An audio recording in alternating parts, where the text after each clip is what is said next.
Rose Joroge. Continue, yes. My name is Rose Joroge, a nursing officer in Kenyatta National Hospital. Allow me to introduce Robin. Robin is another, and she's a trained ACEs counselor, and she'll tell more about herself. She'll tell us more about herself, and I hope we will all enjoy the presentation. This comes at a very appropriate time. Sorry. We lost me.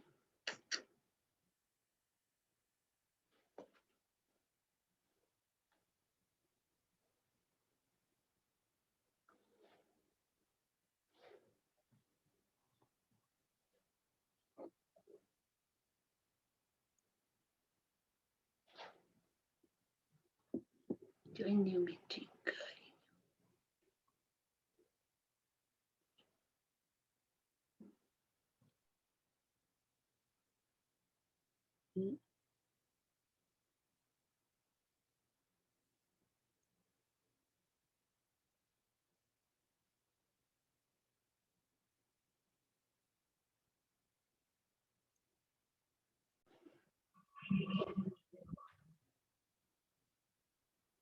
We can continue. So sorry for that. And we want to welcome everyone to this meeting. And I was introducing Robin. Robin Brumendo is a speaker, a trainer. She's also an author. She has authored a book. She's also a certified ACEs trainer in Arizona. And she's also a trained independent facilitator of the lab and logic curriculum since 2006. And I was just saying this topic of ACEs comes at a time we are experiencing a lot of children being abducted, killed, and abandoned. And this forms part of the adverse childhood experiences, which we, in the recent past, we have seen many of our children in our setup have been going through, probably because of the effect of COVID-19. And so we have Robin, who will take us through this an overview, and I hope all of us will enjoy and have time to ask questions. So without much ado, I want to welcome Robin. She's my friend. I met her during my training in trauma counseling last year, and therefore welcome, Robin. Thank you so much, Rose.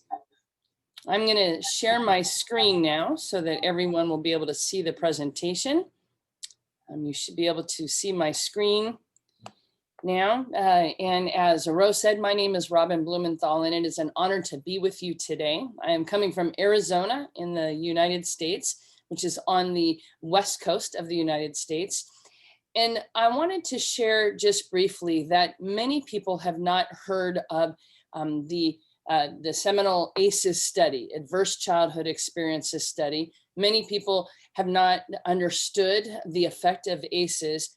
I am one of those people. Until about 3 years ago, I certainly knew there was trauma. I certainly had experienced that. For many years, I served as a children's pastor at a large church. I worked with children. I worked for the YMCA, the Young Men's Christian Association, where we ran, day camps with hundreds of children.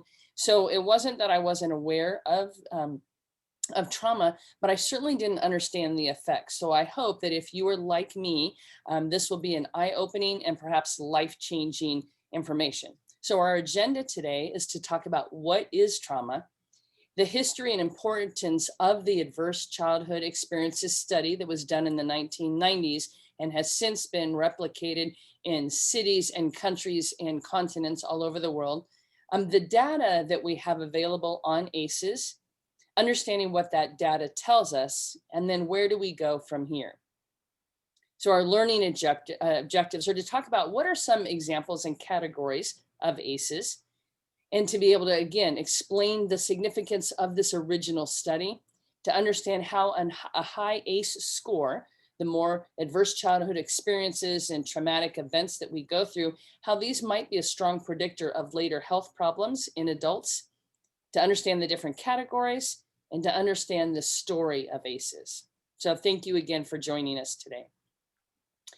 I do want to make sure that you are aware that the information that we're going to be covering is sometimes difficult to hear and understand and process. So whenever we are doing a study or a talk or a presentation on ACEs, we want to make sure that the goal is not to make anyone feel bad or sad or blame or shame, but to make you aware that there are times where you might be triggered or activated, where this might perhaps bring up some memories of you or somebody or children that you work with. So in advance, I just want to make sure that this is known so that you are aware and that you take good self-care if you need to take a few deep breaths or step away from the computer at all. Our goal for today is some critical thinking about ourselves, our family, young people that we may know, your job and community, and about society as a whole. Each of us, when a child is born, they are pure gold. There is potential, there is life, there is a whole lifetime of all that is within them. But many times adversity turns this gold into lead. And these hard times truly affect children as they enter adulthood. But there is hope. The cycle of trauma is being broken as stories of trauma are being told, and the many strengths of the person and the cultures are being used to heal. Everybody is talking about trauma, especially in light of COVID-19, because certainly we have this pandemic that has affected all of us, but trauma has been around for a very long time. We are just newer in learning what it does to the brain, how it affects the neural pathways, how it affects the lifetime of choices we make. So let's look at some definitions of trauma. Dr. Bessel van der Kolk, in his book, The Body Keeps the Score, which is an excellent book on how our bodies hold on to the trauma, talks about this definition of trauma. Trauma is not just an event that took place somewhere in the past. It's also an imprint left by that experience on the mind, brain, and body. Trauma results in a fundamental reorganization of the way the mind and brain manage perceptions. It changes not only how we think and what we think about, but also our very capacity to think. In an upcoming seminar that will probably happen in about 2 weeks, we will talk about the predictive brain, how trauma changes the way the neural pathways in our brain work and how we begin to predict either threat or safety. And those predictions change going forward, how we view the world around us and our choices and the things that we might choose to do in terms of even substance abuse. Here's another way to look at trauma. There's the 3 E's of trauma: the event, the experience, and the effect. You see, what you have been through and what I have been through might have been the same thing, but we perceive them different. The experience might affect you differently than it affects me. Now, there's certainly some traumas, sexual abuse, maybe loss of a parent that we might assume affect us both fairly equally. But many times we have to understand that trauma is really in the eyes of the beholder, in the life of the person experiencing and how it affects them. The 4 R's of trauma: the realization, the recognition of what has happened, our response, both our body and mental response, and then we need to work to resist re-traumatization. It's important to understand these adverse childhood experiences and the trauma someone might have gone through, because it changes not only the way we react with them, but it changes our response in such a way that we want to be careful not to re-traumatize somebody. And we'll talk about that a little bit later. These are the key assumptions in a trauma-informed approach or trauma-informed care. The Substance Abuse Mental Health Services Administration in the US, this is one of the working definitions that they look at. So trauma overall, I think we will settle on this definition, that trauma is an experience that threatens life or may cause physical injury and is so powerful and dangerous that it overwhelms an individual's capacity to cope. This would include things like abuse in all forms, the death or loss of a loved one, serious accidents, life-threatening health situations, painful medical procedures. They have found studies that even when an infant, we might look and say, will never remember this procedure, their body remembers. There is trauma that happens. Acts or threats of terrorism, bullying, witnessing violence in the home or in the community, and life-threatening natural disasters. All of these are traumatic events. And then we have historical and racial trauma. And we find that trauma, of course, is very real. It's ravaging, it's engulfing, it's awful, and it's long lasting. And then finally, we also talk about things like in a larger scale. We look at things like the Holocaust, genocides, civil and world wars, slavery, Native American schools, 9/11, natural disasters and events, and then the COVID-19 pandemic. So trauma can happen in so many forms and changes and affects us in so many ways. But what I want to now do is talk about this study that came out in the 90s that laid this foundation for the trauma-informed or trauma care movement. The Adverse Childhood Experiences Study was a study that was done in the 1990s here in the United States on the West Coast in California. And it started off with a Dr. Vincent Folletti, who ran an obesity clinic. And he worked with clients that were morbidly obese, some 300 and 400 pounds overweight. And some of their stories began to get him to be curious. One day he was doing the intake on a woman, and he inadvertently said, "How much did you weigh when you became sexually active?" He, of course, meant to say, "How old were you?" But before he could correct his misspokenness, "How much did you weigh when you became sexually active?" the individual he was interviewing, the young woman, said 40 pounds. And he said, "Wait, 40 pounds? What do you mean?" And she said, "Well, I was 4 years old and it was with my father." So he kind of filed that information. And another point, he was working with a client who had lost 250 pounds over the course of a year. But within the space of about 2 months, she had gained back 30 pounds. And he had not even known it was possible to gain so much in such a short time. And when he interviewed her and he asked her, "Has there been anything that's happened?" She said, "Well, the only thing I can think of is that the men at my work are becoming more interested in me and asking me out. And it's reminding me of the abuse I suffered at the hand of my grandfather." So it was these experiences and more that led Dr. Folletti to join forces with the Center for Disease Control with Dr. Rob Onda. And they put together this original ACEs study. It's probably the most important public health study that you have never heard of. In fact, in 2015, Dr. Nadine Burke-Harris, who is currently the Surgeon General in our state of California, again on the West Coast of the United States, did a TED Talk. And you can find this on the internet on adverse childhood experiences. She's a pediatrician. This was in 2015. In this talk, she said, "I have only recently heard about this." She said, "Why was I not taught this in medical school? Why didn't I hear about this study? This has changed the way I view medicine in my work with children." She's gone on to make many changes in the state of California.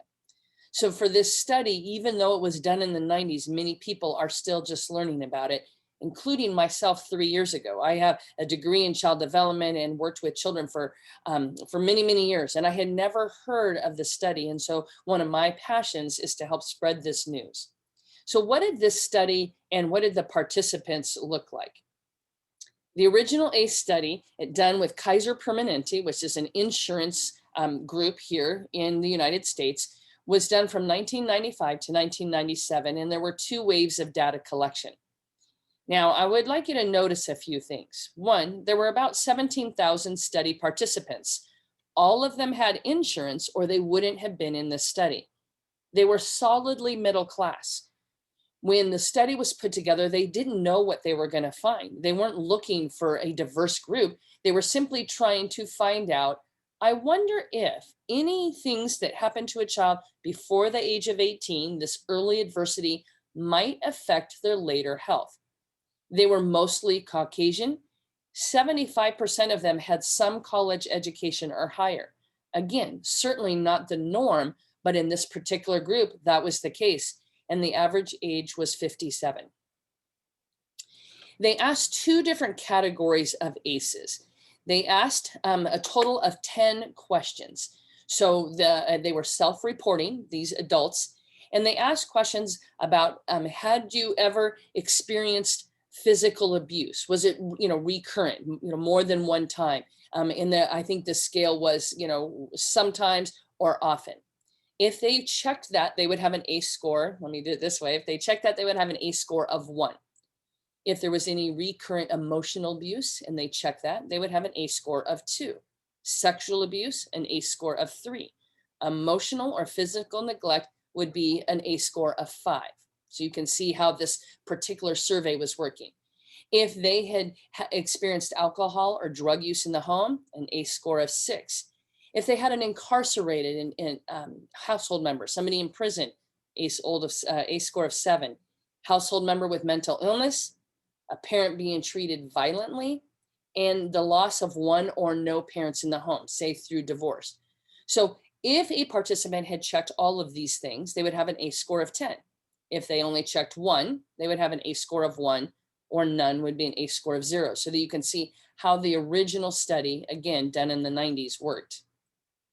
In this original study, this is what they found. Out of that 17,000 people, there was a huge percent that had this big percent here, almost a third, that had an ACE score of 0. None of these 10 things were something that had happened to them before the age of 18. You can see that quite a few had an ACE score of 1. And then we have 2, 3, 4, and an ACE score of 5 or more. So remember, in this original study, these 10 questions, they didn't talk about bullying. There certainly wasn't a worldwide pandemic. They didn't talk about poverty or neighborhood violence. They didn't talk about serious illness in the family like cancer. Again, they didn't know what they were looking for. So this only focused on those 10 ACEs. Let's look at the numbers a different way. Out of 100 people, 33% of them reported no ACEs. So in looking at this number, those with no ACEs, you can see statistically 1 in 16 smokes. But look at how that increased with the half of the people who reported 1 to 3 ACEs. 1 in 9 smoked. Look at the difference between the number of alcoholics. Look at the huge difference in IV drug use from 1 in 480 to 1 in 43. Heart disease. Look at the huge increase in suicide attempts. And then if you look over here at the red zone, 16% who reported the ACE scores of 4 to 10. That means 4 of those 10 things had happened to them. Again, this didn't even address things like bullying or any racism. It didn't attack things like, again, community violence.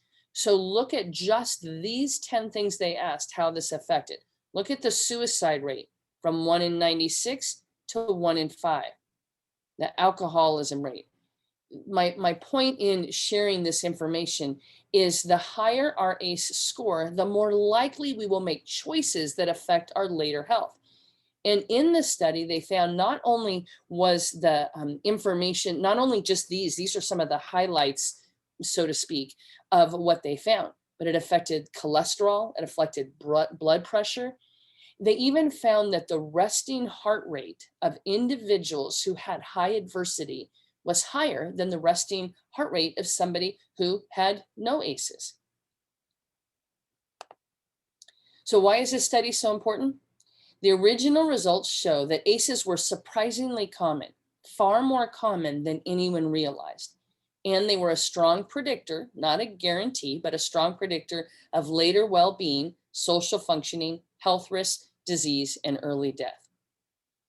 So let's look at a few more things. I know this in some ways is a bleak picture, but it also gives us an eye into what we can do that changes things. So let's continue to look at this picture for a moment. When we think about genetics, they have found that ACEs are interrelated and have a cumulative effect. Without intervention, ACEs can escalate across generations. And it's the number of different categories, not necessarily the intensity or frequency, that determine health outcomes. I have a short video that I would like to share with you so that you can see, and this is, I think, just a 3-minute video. And I want to show this to you. It talks about epigenetics. The sweet smell of fruit doesn't normally send rats running. But when researchers paired the orange cherry almondy scent of the chemical acetophenone with a painful electric shock, lab rats quickly learned to fear it. Along the way, extra neurons sprouted in their noses and in the smell processing center of their brains, making them super sensitive to the scent. This result isn't shocking. What is surprising is that the rats' pups and their pups' pups were also startled by the smell of acetophenone and had the same extra neurons as their fathers, despite never having been introduced to either their dads or the fruity scent before. But how could the pups have inherited something that their fathers learned? Basic genetics tells us that only DNA gets passed along to offspring. Characteristics like memories, scars, or giant muscles can't get passed on since acquiring them doesn't alter the genetic code. But it turns out that instilling fear in the rats did trigger genetic changes, not in the DNA sequence itself, but instead in how that code was read and used in the rats' bodies. In every cell, biological machinery constantly translates DNA into the proteins needed to carry out vital processes. Chemical switches attached to the DNA turn genes on or off or up and down, telling the machinery which proteins to produce and in what quantities. These switches, called epigenetic tags, are why a kidney cell looks and acts differently than a skin or nerve cell, even though all 3 cells have identical DNA. But the switches in any one cell aren't set in stone. Teaching those rats to fear the fruity smell switched one of their smell sensing genes into overdrive. Researchers don't know all the places in the rats' bodies where this switch got flipped, but they know it happened in one key set of cells, the rat's sperm cells, which would one day pass along the tweaked genetic material, making the next generation of rats super sensitive to acetophenone. Rodents aren't the only creatures demonstrating this weird type of inheritance. In Överkalix, Sweden, boys who suffered through tough winter famines went on to have super healthy sons, with extremely low rates of heart disease and diabetes. And their sons had the same excellent health, living an unbelievable 32 years longer on average than the grandsons of boys who hadn't gone hungry. To be clear, this does not mean that we should start starving our kids for the benefit of future generations. Scientists don't even know yet exactly which switches the Swedish famines flipped. While we have been able to connect specific epigenetic changes to health effects in mice, we're a long way off from being able to make those connections in humans. That may sound like a bummer, but it's mostly because we humans don't live in the well-controlled environment of a laboratory. And for that, we should be grateful.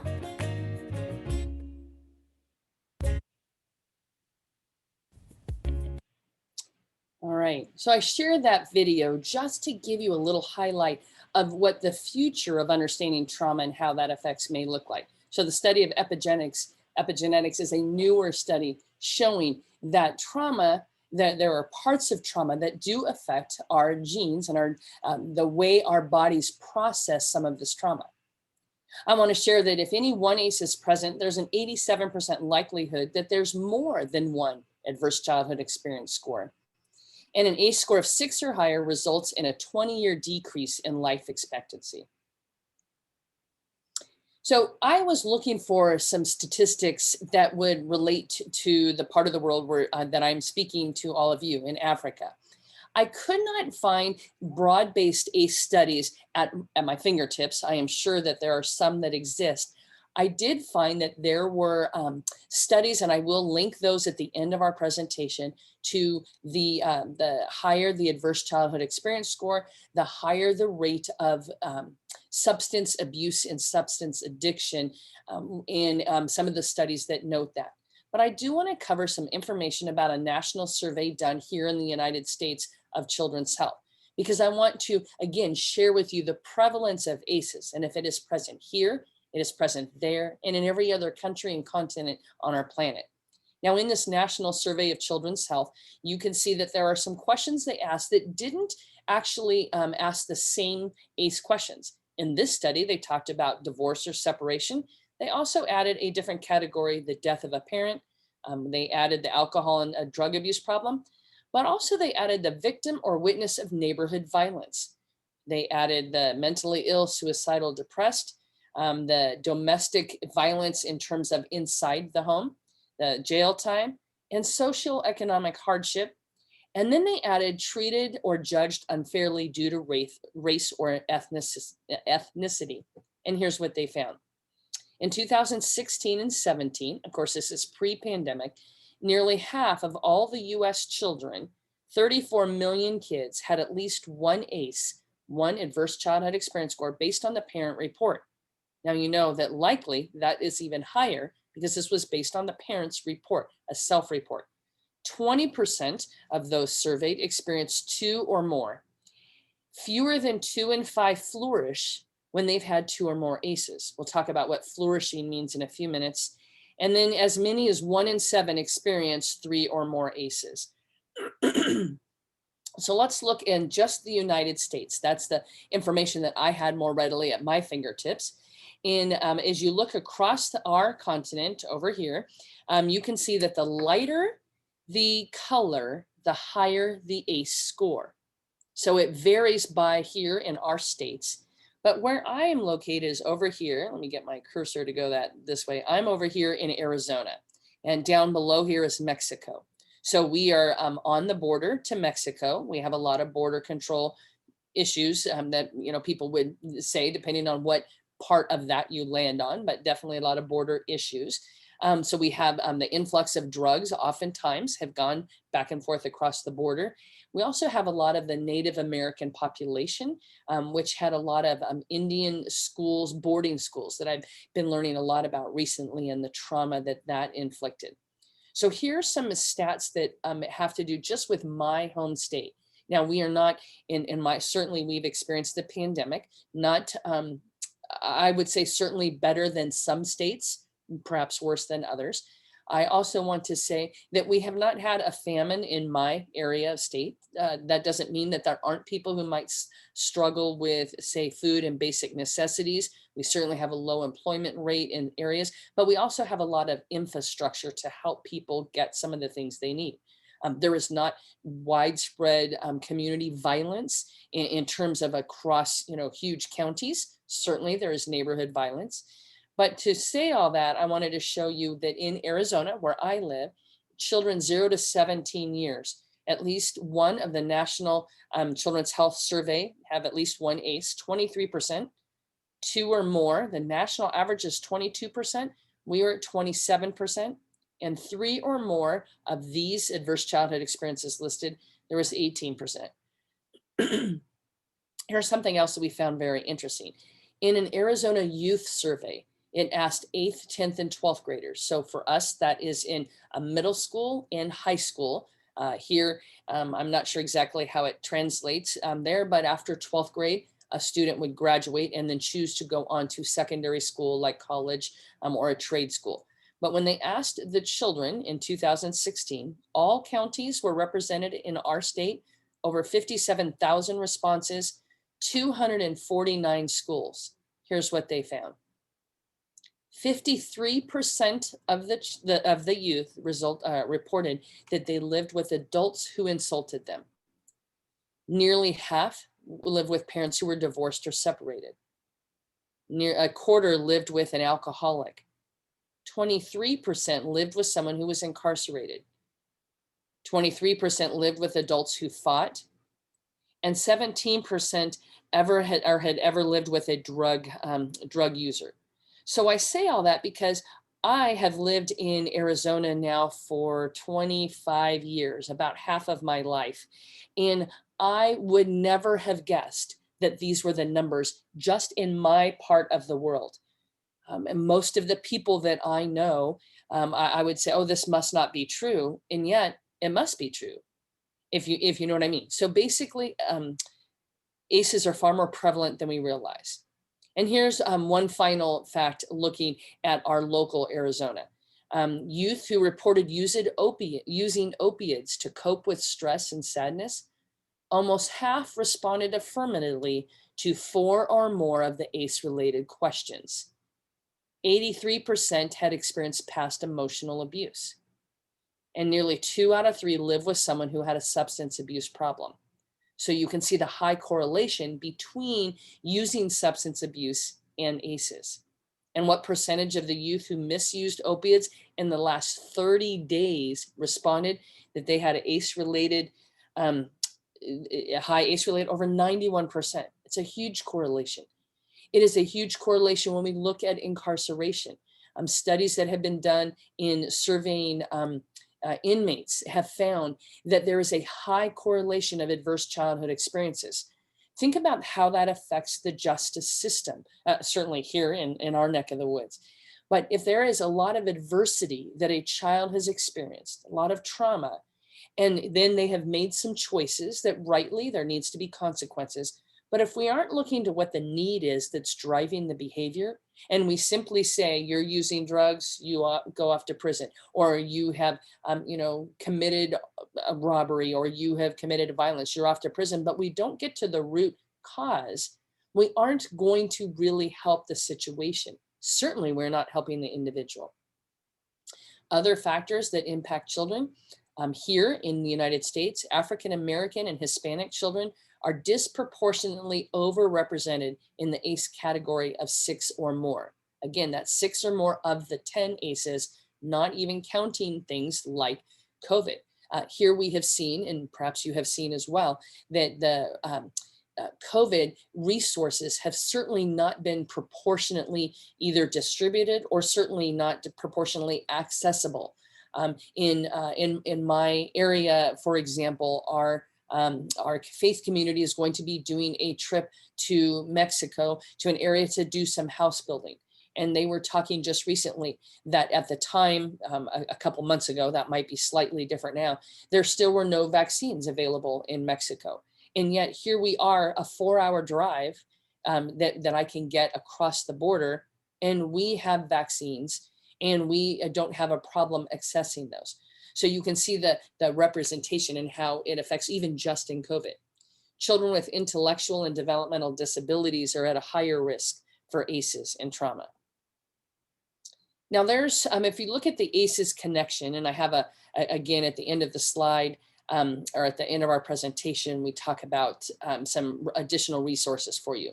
But in these realms of ACEs, so we have all of the household ACEs, things that happen within the home. Then we have the things that happen within the environment, and which includes COVID. This slide was pre-COVID. And then we have community, historical trauma, substandard schools, structural racism, water quality, violence, poverty, substandard wages, lacks of jobs. All of these pieces come together. And these all affect the trauma that children especially go through. Now, certainly you or I go through traumas in our adult life, but the more trauma that happens to a child in the early years, the different the foundation that the rest of their life is built on. So now I would like to get ready to launch a poll, and so appreciative of our behind the scenes tech. So our first poll I would like to launch, if you would, the ACEs prevalence poll. So this will ask you the question of which of the following trauma-related areas do you hear about or deal with the most? So when this poll is launched, if you could answer the poll, and then within about a minute or so, if my tech team would share the results with everybody, that would be great. So in your line of work, which of the following trauma-related areas do you hear about or deal about the most?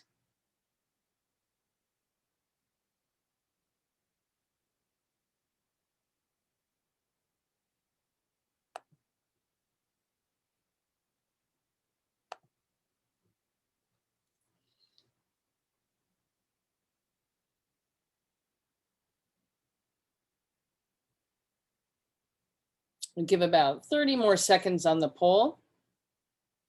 I don't know if, not sure what your training culture is, but I hope that you will take just a moment to answer the poll. I think it will be very interesting to see what the majority of the 700 plus individuals on this training, what is the realm of ACE related or trauma related areas that you deal with or hear about the most?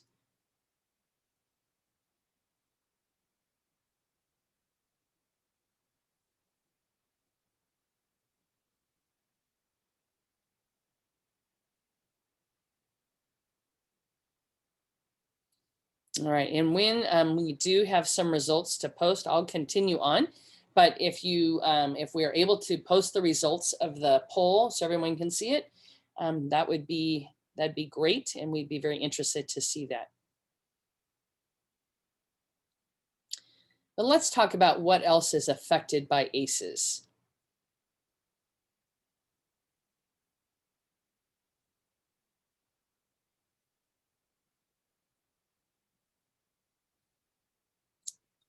And again, if we have the results of the poll, if that's something we can share, great. And if that pops up, then I'll stop talking so we can talk about that. But in the meantime, in addition to our physical health, ACEs almost always affects the following. It affects our ability to trust and to form and maintain strong, healthy relationships. Connecting with others is difficult. When we have learned that the world is generally not safe, or that people are not safe, or that you are not valued and you are not heard or seen, it affects our ability to maintain and even make healthy relationships. It affects our ability to trust. This is key because we're made for connection, and it's in connection that we are able to heal and change is possible. How we look and process the world around us. Is the world generally safe or unsafe? Perhaps here we have a saying, is the glass half full or half empty? Well, part of that is certainly personality, but part of it is because of our life experiences, how our brain has been wired to predict trust or safety. And I want to say that our training in a couple weeks, the predictive brain, will speak more to that. Our ability to regulate and calm ourselves. Oh, great. Here is the results of our polls. Thank you so much.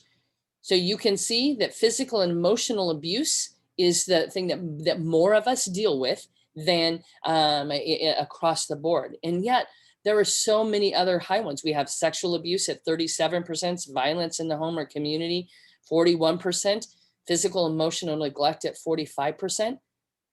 So those of you who are here on this, just of the 782 at this very minute, people who are on here, the representative, I think it said there were 253 who had voted. Of those, and that's only a third, roughly, of who has voted, and look at the amount of trauma that those people, that those of you who are here relate to what you have to deal with in your line of work or in your life.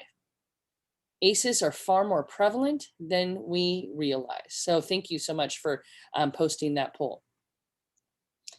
Now I want to give you a great example of why understanding adverse childhood experiences is important in your family, in your life, in your job. Our ability to calm and regulate ourselves. Now, I am assuming that this will translate cross-culturally, but this is a mask of the Hulk, the Marvel comic, what do you call it, character. Now, the reason I'm showing this mask is I think it's a great visual for us to remember.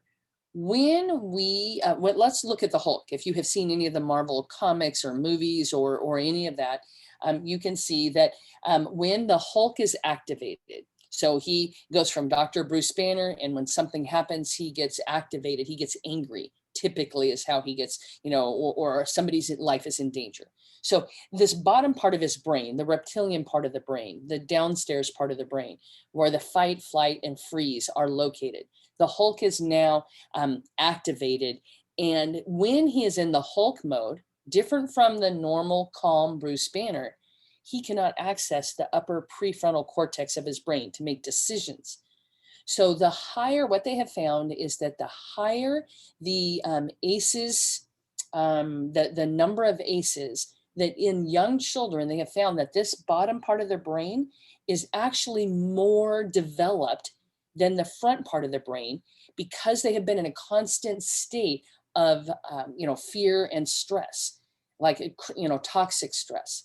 So in the movies, if I'm trying to talk to the Hulk and say, hey, you need to calm down, or tell me what's wrong, the Hulk, nothing good ever happens here, because the Hulk can't access that part of his brain.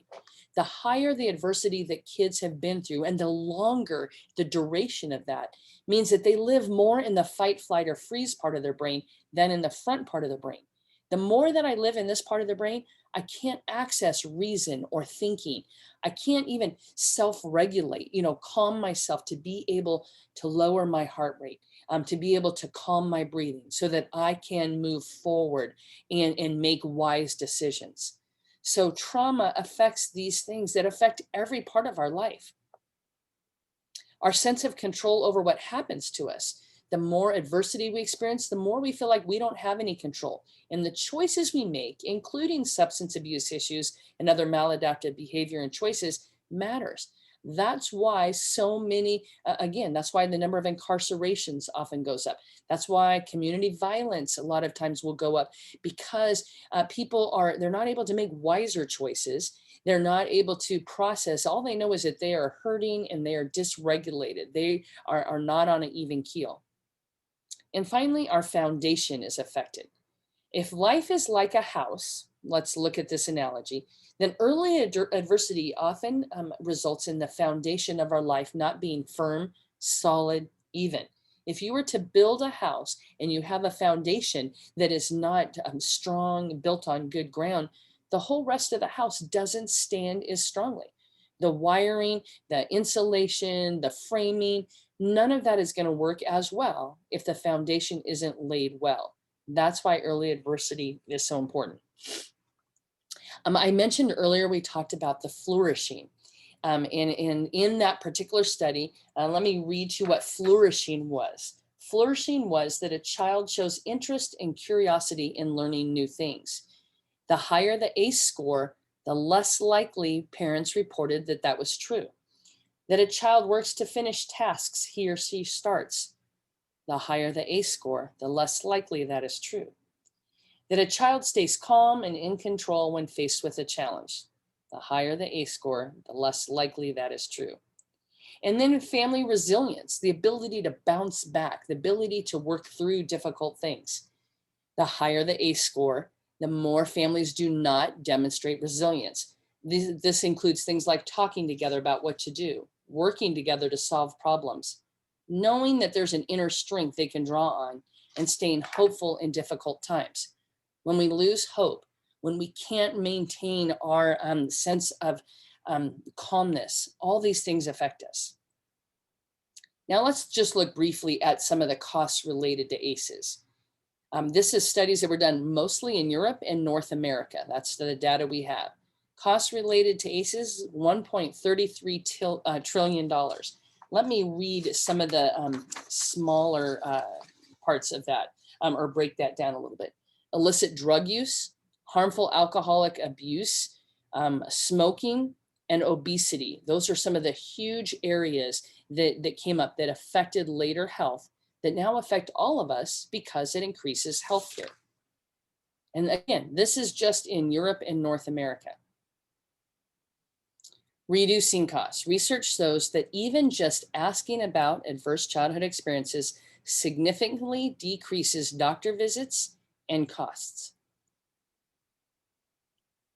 So the Nobel laureate in economics said early childhood investments of high quality have a lasting effect, as much as a $10 return on investment for every dollar spent. That's why many of our areas here in the United States have programs like First Things First, helping intervene with families, or give them the tools rather, and community support that they need so that they can be able to counter this early adversity early on before some of these neural pathways are developed. Now, I want to cover this. There is an ongoing debate regarding using ACEs screening in the healthcare setting, in terms of a blanket screening, like you come into the doctor or wherever you're going, and they give you a ACEs questionnaire. There's an ongoing debate whether or not this tallying of ACEs is a good idea. And some of the things locally here that are the debate is that taking the assessment can be very triggering or activating for individuals. So asking if there are any things going on that might be affecting your health is different from saying, check if you've ever been physically abused, mentally abused, sexually abused. So there's a really fine line for how you do that without having extra help available.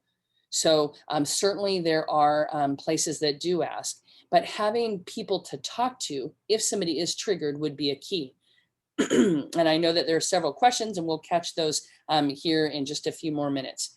The assessment is a self-assessment, so it's only as accurate as the individual who portrays it. The assessment, there's international assessments, there's you can Google ACEs assessments, but it's not a direct predictor or guarantee of struggles. There's simply a strong correlation. So if an ACEs test was administered and people thought, gosh, I have a score of 8, my life is hopeless, that would be a horrible way for somebody to think. So we have to be careful how we share this information. The assessment does not take into account any protective factors like the access to and strength of existing community support and connections. So it's important that we remember that. And that's a whole nother talk about what those protective factors are, but we will cover some of those in a few minutes. That said, assessing and understanding the dynamics at play in an individual's past and current situation and the effects and prevalence of ACEs is crucial to providing the best and most accurate health care. Now, I would like to launch one more poll on the ACEs impact. So this question, and if you can take just a moment to take the poll, and again, we'll share the results. For this poll, our question is, which aspect of ACEs that we have discussed surprised you the most? So in just a moment, they will launch that poll. So if you can collect which one surprised you the most, we would love to be able to share this with the 800 individuals. Oh, and perfect. They're having that so that we can all just see the results. So thank you so much. We can give a round of applause to our IT team who is so on the ball, and we could not be doing what we are doing without them. Let's leave the poll open for about 20 more seconds or so. We'll go to a minute. And I would love for as many people to weigh in so that we can see which part of the ACEs surprised you the most. It seems like the winner right now is that more people were surprised at the relationship of ACEs to physical and mental health. I think that's where I would be, or the prevalence, I think is also a really high one for me. All right, we'll give the poll about 5 more seconds, and then we'll end the poll, and the results are already posted. So thank you very much. All right. As we can see that many people were surprised to the relationship of ACEs, physical and mental health, and probably the second is the prevalence. So I'm going to go ahead and stop the poll. Thank you, tech team.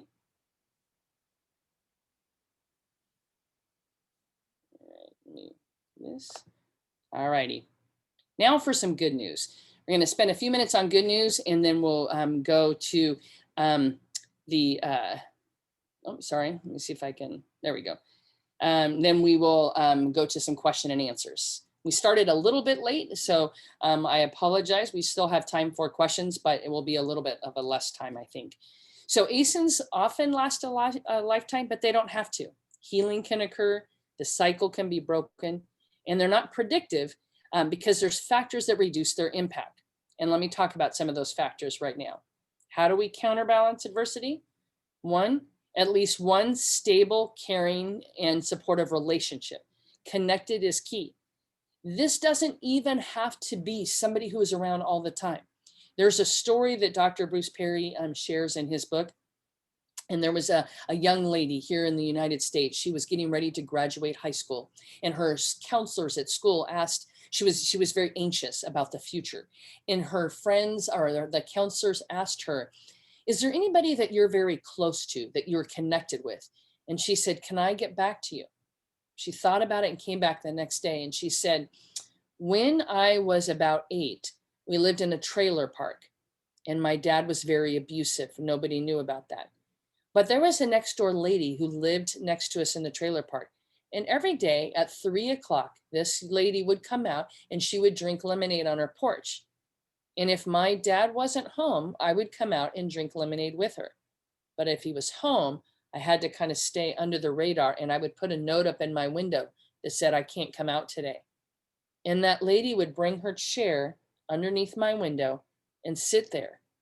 That was the person who was a connected relationship for me. She said, and I never even knew her name. Can you imagine? You see, we can connect with someone and help them feel not alone and heard and seen, even in that case. Of course, the more connections we have, the less ways that this adversity affects us. Studies have shown that the more positive, safe, and connected relationships a child and a family have, the less the adversity connects them. It makes them more resilient.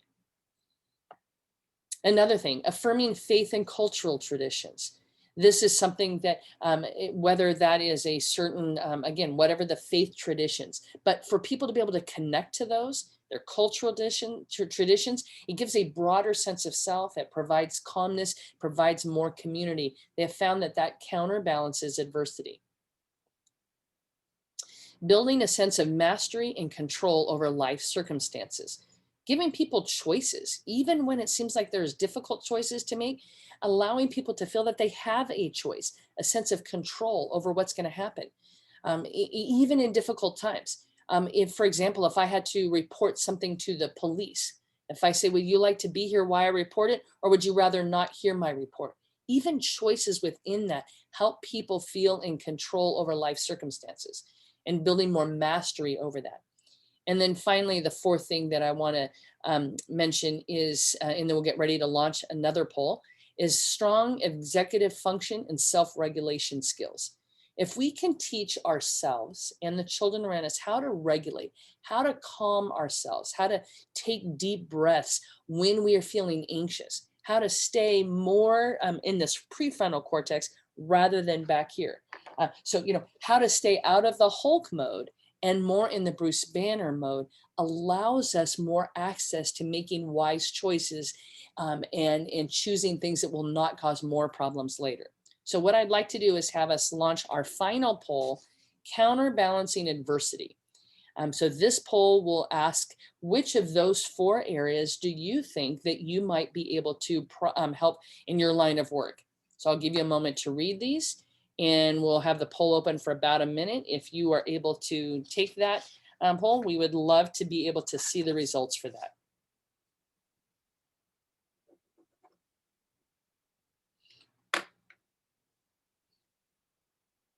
And this may be true in your line of work or in your life. Each of us can make a difference in the lives around us.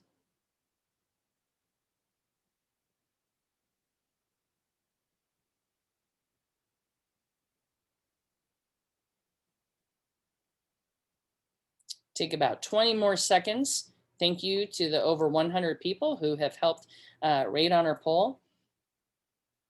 As you can see, the front runner answer is that we can provide a stable, anchoring, empathetic relationship to someone who's been through a lot of adversity. And that honestly makes all the difference. All right, we'll give this about 5 more seconds and then we'll end our poll. The second winner on this was to provide executive function and self-regulation skills. And frankly, those are the 2 highest areas that shows when studies have been done that actually can affect how kids and any of us get through trauma, even in COVID-19. So we're going to go ahead and end that poll. Thank you for all of you who voted.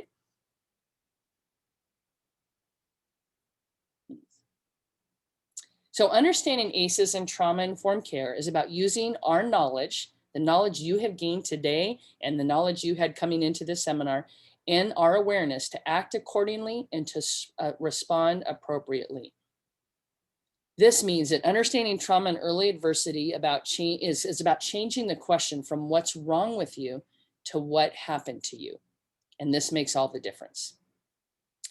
I want to take a moment to put this in the light of an individual. This is my friend Ryan, and she is probably in her 40s. And I met her maybe 10 or 12 years ago.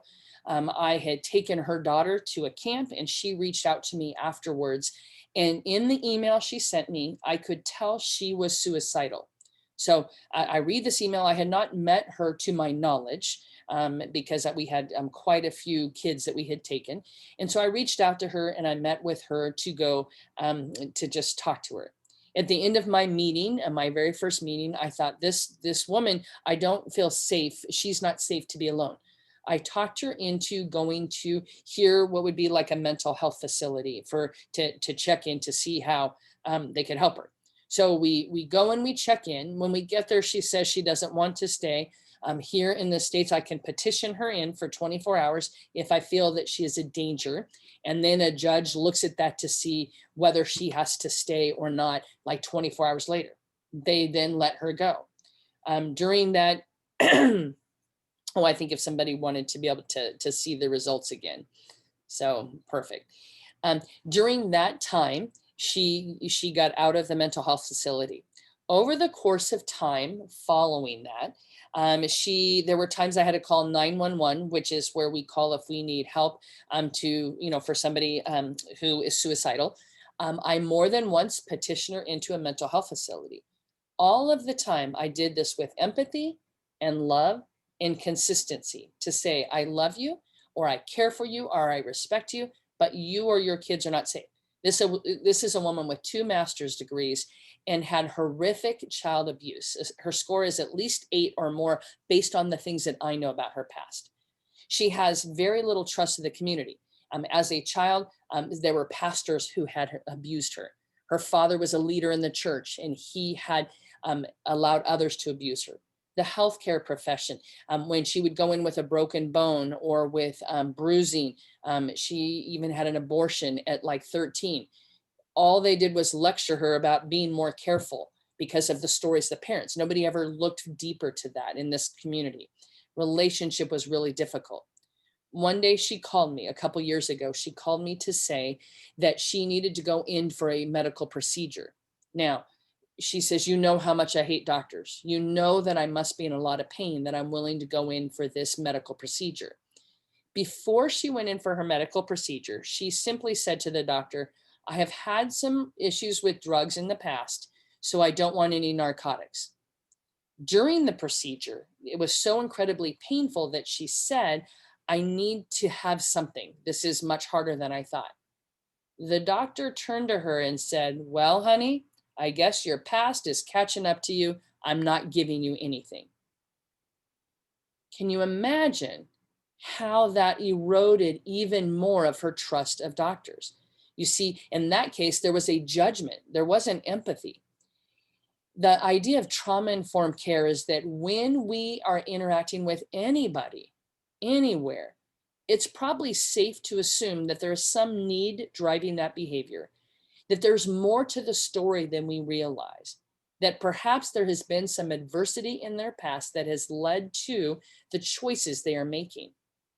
And in that moment, that happened to be a medical professional that could have responded in a different way that might have built a bridge of connection for her rather than triggering judgment and shame. That's why this knowledge is so important. It's about how we interact with others and going for. So what do I offer as her friend? Certainly I have, signed her into all these places, but I am still there. She is in counseling again. And she said, I don't think I could do it without knowing you were there for me. We don't even live, we probably live, she lives on the other side of the United States right now. But knowing that there is someone she can call, knowing that somebody understands and hears her makes all the difference in the relationship, the anchor, and hope. So building resilience and understanding and the power of empathy and connection and healing, we all have a part to play. For me, what was my part? During the COVID shutdown, I ran a virtual trauma conference, Reclaiming Hope, which is how I met Rose. And I also wrote a children's book. Primarily, I wrote this children's book because I was serving with some schools and we were talking about COVID-19 and the different experiences children were having. And here in the United States, I don't know if it's what it's like in your neck of the woods, but I can tell you that there is a broad range of emotions. There are people who said, you know, if I get COVID, my doctor said if I get it, I will die. And then there's this whole other spectrum of people who said it's really not a big thing. They're over, you know, what are you calling, exaggerating how everything goes. There's people who say, I want to always wear a mask, to I hate that you make me wear a mask, that I'm getting a vaccine, to I don't think a vaccine is safe. All of that wide range of the spectrum. So what I did is I felt like what we really need to understand is that each of our perspectives is our perspective. And how do we respond with compassion and empathy? So I wrote this children's story that is about a flood that happens in a zoo. And it's a while before the zookeepers can go in. And all the animals, while they've all been through the flood, they all have had a different experience. So just briefly, I will share, excuse me, some of these experiences. The giraffes were worried because they were up to their neck in water. The tiger was fine, but he was angry because his life had been interrupted. The gorilla was fine because he was able to climb out and enjoy being out of his cage. But the tortoise was especially traumatized because the waters rose and he went sweeping through the zoo and crashing into things.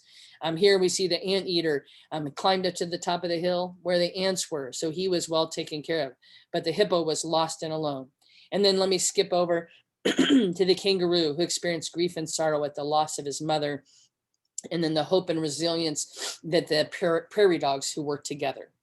So my point being that in COVID or any trauma, it's about our perspective, and something that we want to be careful to understand and communicate: empathy and compassion.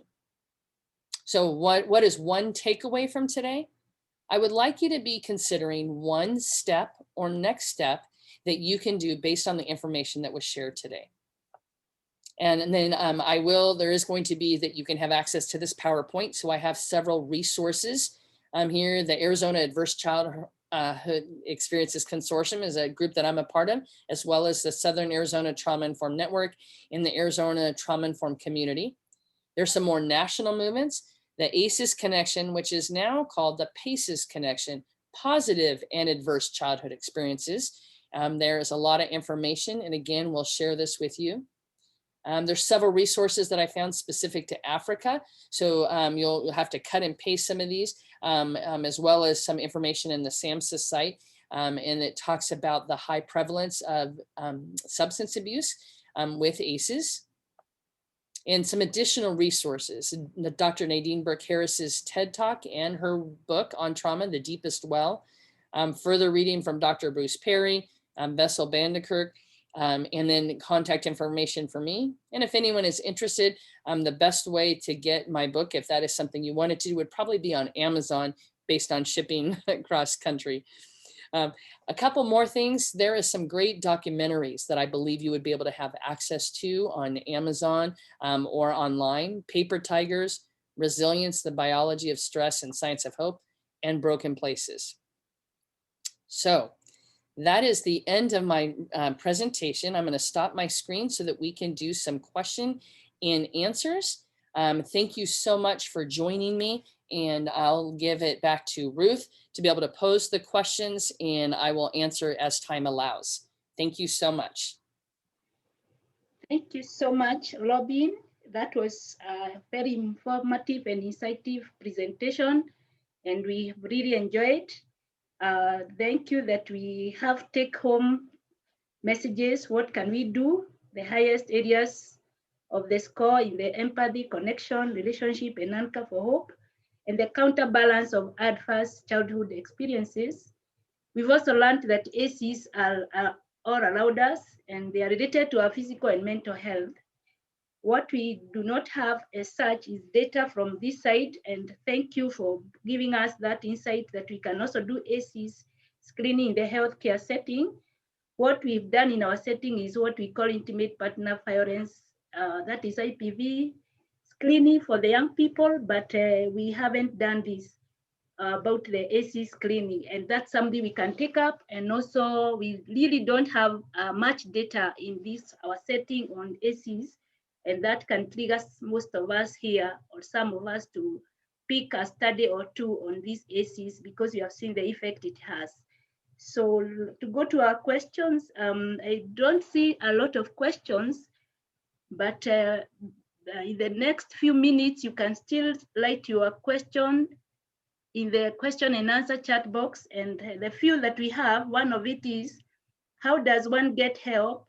That is, moms and children undergoing abuse in a home, especially in this COVID time. Over to you, Robin. All right. For part of the help, I don't know, perhaps. All right. For part of that, it would be, I think, what is available in each community that somebody is a part of. And I think here, many times people don't look into the faith community. They might look into some of the social welfare programs, but it may be that that this person or people of like-minded hearts is to be able to have access to safe phone calls for where might a mother turn if there is abuse. Sometimes even and certainly in the season of COVID, many places here in the United States have been, we know that abuse has gone up dramatically because of the lack of resources and the social distancing and the lack of hands-on contact with, say, a pediatrician who might be able to notice signs of abuse.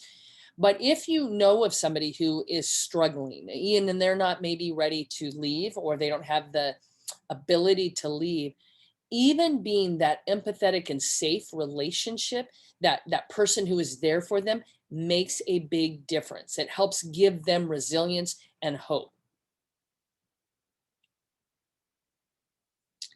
Rose, would you like me to go through the questions that I see posted? Yes, there is this next one. Can ACS lead to learning disabilities? I can tell you this, that a lot of times, I don't know that there's a direct correlation that I know from learning disabilities. I know that learning disabilities can be considered an ACE, an adverse childhood experience, because of the effect they have on a child's connection with others and resources. But I can tell you this, when we have a high adverse childhood experience score, that often affects our ability to pay attention and to learn. I can tell you firsthand, we have an adopted daughter, in addition to our 4 biological children. And she grew up in the foster care system and had many moves and disruptions in her years before coming to us, up to 26 moves and disruptions. And her IQ and her ability to learn was definitely affected. Certainly, it also was affected that she missed a lot of school and transitioned to many schools, each time in some way starting over relationally. So if she or anyone who has high adversity doesn't feel safe, I can't learn if I don't feel safe. If I'm constantly scanning the room for how safe I'm feeling, or if the adults around me have mean, angry faces, I'm not able to relax and learn, because we know that we have to be in this part of our brain, not in this part of our brain, for the most learning to happen. So in that sense, it can lead to learning disadvantages, which certainly, aren't quite the same as a disability, but certainly have an effect nonetheless. Thank you. Go ahead and answer the ones on your side, the question you can see. Okay. All right, let's see, we did that. Let the internet, yes, absolutely. Internet counseling sites. If you have any local ones, somebody might want to post that, because that would not be something that I have access to right now. Let's see, how can we deal with denial trauma? Like, you see a person needs help, but he or she is not agreeing to it. Absolutely.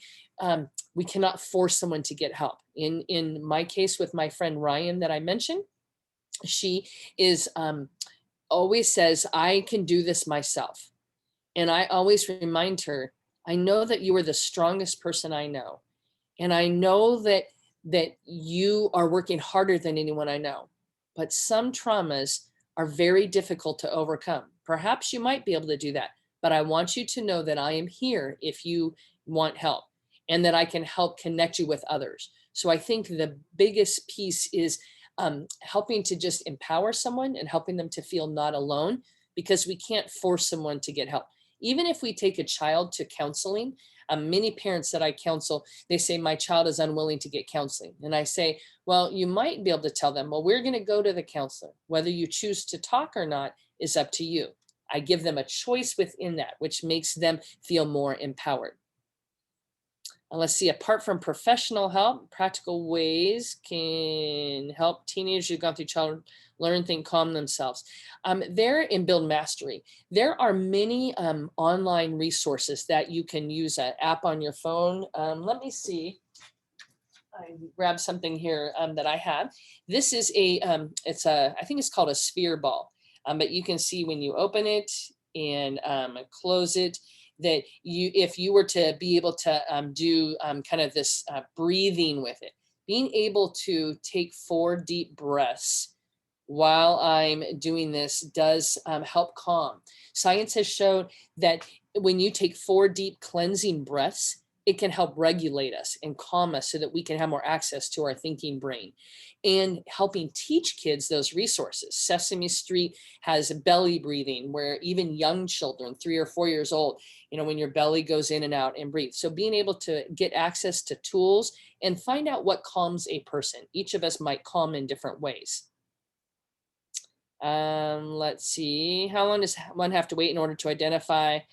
That's a great question. I think that would really vary on the individual. I think if you were thinking, say, for yourself, and you look back at any adversity you've been through, you will likely, the more you begin to understand trauma, the more you will probably see, oh, this makes sense as to why I'm always on the alert. The individuals I notice that my daughter is always aware of everything happening around her, far more aware than I am. She'll say, that guy over there is somebody we know. What do you mean? Because her heightened sense of alertness is ingrained now from having gone through so much trauma. So she is constantly scanning. As we look at ourselves, we might see some of those things, or in the individual. School canning. I'm not sure if I understand the next one. And since we're running out of time, let me skip one. I'm glad this relates to some behaviors that baffled me before. Absolutely. It is very eye-opening. How can I help my parents understand the importance of paces as they bring up younger siblings? That is absolutely something. Maya Angelou says that when we know better, we do better. So if you can share this information with parents, friends, colleagues, coworkers, and if not, perhaps you can share it in how you respond differently. I know that sometimes when I am trying to help somebody, they'll say, well, that person was just mean. And I say, I wonder if something happened to them that caused them to respond that way. I just got back from holiday for a few days, and there were many homeless people in the area where I was at. And my family, my immediate family, my father and my brother, tend to have the attitude that homeless people are always lazy and always, that they could make different choices. So I often will respond, I wonder what's happened to them that caused them to experience homelessness, or that caused them to make choices that allowed that. There's more to the story, and that's one way that we can kind of teach up. Let's see. Thank you so much.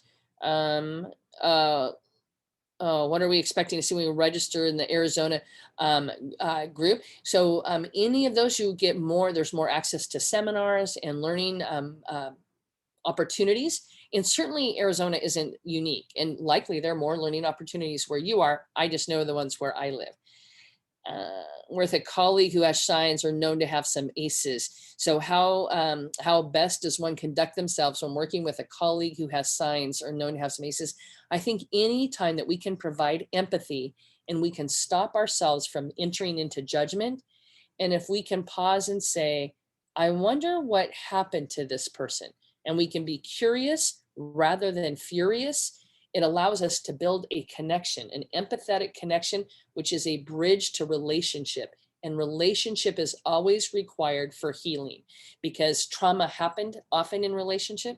Healing needs to happen in relationship. So it's important for us to be able to be a relationship for somebody. And that's one of the best ways for healing. All healing happens at the start of a significant and steady, loving relationship. Let's see. Let me see if I can look. We have a couple more minutes. Psychologically affected from the nun who lived with them for her son, who's 3 years old. And he fears because of some of the effect of that abuse. I think many times counseling helps, and also being able to empower children.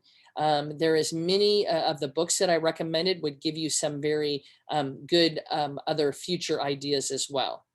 Let's see, as a counselor, giving support to all my clients may be difficult all the time. It's emotionally draining. Absolutely, Cecilia. One thing that we have to do is we have to take good self-care, because if I can't stay regulated and calm, then I cannot help somebody else. Oprah Winfrey, in her new book with Dr. Bruce Perry, says that if we want to help someone, we have to be able to bring ourselves to that person. So I have to take good self-care, whatever that might be for you. Ways that you can let go of the trauma, that you cannot get so connected that you become lost in the trauma. Let me skip down because I know we have just about 1 more minute.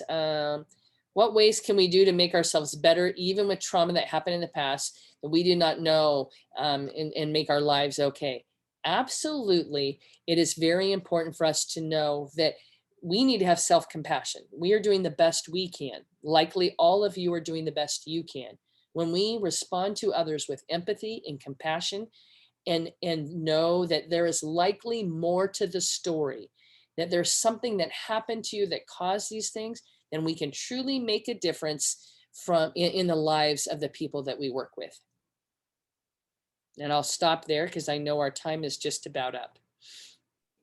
Thank you, Robin. We couldn't thank you enough. And with this last minute, I would like to ask Dr. Kinuthia to say 1 or 2 things as we come to the close of this webinar. Thank you. Over to you, Dr. Kinuthia.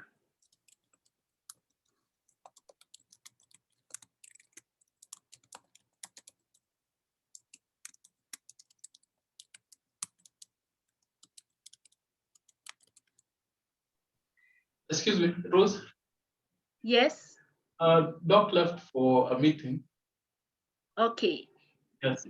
All right. So Robin has put her email on the chat box, and anyone who would be interested with the book, I have some. You can get in touch with me through our research department. And with that, we have come to the end of this webinar. You can agree with me, time is the limiting factor. Otherwise, Robin has a lot, and this is the first time. We expect to have her again in August. Thank you. Thank you for having me, and thank you everyone for joining.